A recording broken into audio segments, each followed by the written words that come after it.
పేతురుని తీసుకొచ్చి చెరసాల్లో పడేశారు. చాలా నొప్పి ఉంది పేతురుకి. నిద్రపోతున్నాడు. నిద్రపోతుంటే అందరూ, పక్కన ఉన్న ఖైదీలందరూ, ఏంటయ్యా నిద్రపోతున్నా, ఇంకా నిద్ర ఉండదు కదా, రేపు పొద్దున్నే తల నరికేస్తారు. బాధే, కానీ దేవుడికి ఒక ప్లాన్ ఉంది. పేతురు, దూత వచ్చి లేపింది. ఏంటి ఏంటి దూత గారు, రేపు వచ్చేస్తాను కదా, మళ్ళీ ఎందుకు వచ్చారు మీరు? రేపు వచ్చేస్తాను పరలోకానికి. నువ్వు పరలోకానికి రావడానికి కాదయ్యా ఈ లోకంలోకి తీసుకొచ్చింది.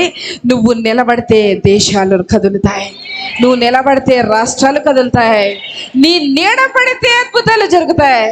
ఇది తల తీసేయాలనుకుంటున్నారయ్యా, ఆ తలతో స్టార్ట్ అయిన నీ నీడ, ఎవరైతే ఆ తల తీసేయాలనుకుంటున్నారో ఆ తలతో స్టార్ట్ అయిన నీ నీడ పడితే అనేక మంది స్వస్థపరచబడబోతున్నారు పేతురు. అదయ్యా నా ప్లాను. హల్లెలూయా. ఈరోజు నీ పెయిన్ ఎంత పెద్దదో నాకు తెలియదు, నా దేవుడికి మాత్రం ఆ పెయిన్ పట్ల ప్లాన్ ఉందండి. ఆమేన్.